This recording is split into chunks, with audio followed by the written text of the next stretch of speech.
আসসালামু আলাইকুম। আজকে আমরা অর্থনীতিতে একটা গুরুত্বপূর্ণ বিষয় নিয়ে আমি কথা বলতে আসছি এবং সেই বিষয়টা হলো অপরচুনিটি কস্ট। অপরচুনিটি কস্ট একটা অর্থনীতি খুবই একটা গুরুত্বপূর্ণ বিষয়, কারণ অর্থনীতি আসলে কী দেখে? অর্থনীতি দেখে যে আমাদের মানুষের চাহিদা, অনেক চাহিদা আছে, কিন্তু আমাদের মানুষের চাহিদা পূরণ করার জন্য আমাদের যে রিসোর্সেসগুলো আছে, যে জিনিসগুলো আছে যেটা দিয়ে আমরা এই চাহিদাগুলো পূরণ করবো, সেগুলো খুবই সীমিত। এই কারণে আমাদের যেগুলো চাহিদা পূরণ করার জন্য আমরা সব চাহিদা পূরণ করতে পারবো না, কারণ আমাদের যে জিনিসগুলো রিসোর্স অথবা যে পণ্যগুলো আছে যেগুলো দিয়ে আমার চাহিদাগুলো পূরণ করবো সেটা খুবই সীমিত। এই কারণে আমরা শুধু অল্প কয়টা আমাদের চাহিদা মানুষ হিসেবে মানুষ হিসেবে আমরা পূরণ করতে পারবো। এবং অপরচুনিটি কস্ট জিনিসটা হলো যে অপরচুনিটি কস্ট দেখে যে আপনি দেখলেন এই জিনিসটা করলেন, এই জিনিসটা না করে আপনি কি করতে পারতেন সেটা দেখা অপরচুনিটি কস্ট। এবং একটা উদাহরণ দিয়ে বলি যে যেমন একটা কোম্পানি অথবা একটা দেশের অর্থনীতি যদি দেখেন বিল্ডিং বানানোতে ইনভেস্ট করলো অথবা ব্রিজ বানালো, 10টা ব্রিজ বানালো। এখন ওই দেশের সরকার ওই ব্রিজ না বানায় কী বানাইতে পারতো? সে সরকারটা ব্রিজ না বানায় হসপিটাল বানাতে পারতো। তাহলে ওই ব্রিজ বানানোর অপরচুনিটি কস্টটা হলো হসপিটাল বানানো। এবং এটা অর্থনীতিতে খুব একটা গুরুত্বপূর্ণ বিষয়, কারণ হলো অপরচুনিটি কস্ট মাধ্যমে আমরা দেখতে পারি একটা দেশের সরকার অথবা একটা কোম্পানি কী করতে পারতো যদি সে ওই জায়গায় ইনভেস্ট না করে আরেক জায়গায় ইনভেস্ট করতো।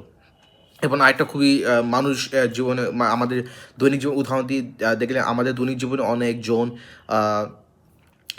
টিভি দেখে। এখন দেখলেন আপনি টিভি দেখতেছেন, আপনি যদি টিভি না দেখে আপনি কী করতে পারতেন? আপনি টিভি না দেখে লেখাপড়া করতে পারতেন, অথবা টিভি না দেখে আপনার বাবা মার সাথে কথা বলতে পারেন। তাহলে টিভি দেখা অপরচুনিটি কস্ট হলো লেখাপড়া করা, অথবা টিভি দেখা কস্ট হলো বাবা মার সাথে কথা বলা। আর অপরচুনিটি কস্ট বিষয়টা খুবই আরেকটা জিনিস, এটা খুবই গুরুত্বপূর্ণ, কারণ অপরচুনিটি কস্ট দেখে আপনি এই জিনিসটা না করলে আর কি জিনিসটা করতে পারতেন এরকমের মতো।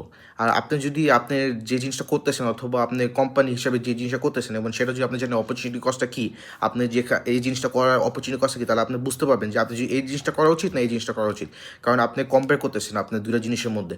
যে আপনি দেখলেন একটা কোম্পানি যদি ইনভেস্ট করে তার R&D অথবা রিসার্চ ডেভেলপমেন্ট যে সেক্টরে অথবা রিসার্চ ডেভেলপমেন্ট যে বিভাগে, ওখানে যদি ইনভেস্ট করে, তাহলে এই কোম্পানির অপরচুনিটি কস্ট কী? সে ওখানে ইনভেস্ট না করে সে কোম্পানির জন্য আরও মেশিন কিনতে পারতো। তাহলে R&D অপরচুনিটি কস্ট, ইনভেস্টের অপরচুনিটি কস্টটা হলো কোম্পানি মেশিন কিনা। এটাই হলো অপরচুনিটি কস্ট। এই জিনিসটা দেখে যে আপনি যদি এই জিনিসটা করেন, এই জিনিসটা না করে আপনি কী করতে পারতেন। কারণ এই অর্থনীতি কি আমাদের অর্থনীতি হলো একটা খুবই গুরুত্বপূর্ণ বিষয় আমাদের জীবনে, কারণ অর্থনীতি আমাদের বোঝায় যে আমাদের মানুষের চাহিদা অনেক, কিন্তু চাহিদা পূরণ করার জন্য খুবই সীমিত জিনিস আছে। এবং সেটাই অপরচুনিটি কস্ট দেখে আপনি এই জিনিসটা না, যে জিনিসটা করেছেন এটা না করলে আপনি কী করতে পারতেন, এবং সেটা অপরচুনিটি কস্ট। আপনি আজকের ভিডিও দেখার জন্য আপনাদের সবাইকে ধন্যবাদ, এবং আগামী ভিডিওতে আমরা আরও গুরুত্বপূর্ণ বিষয় নিয়ে কথা বলবো ইনশাল্লাহ।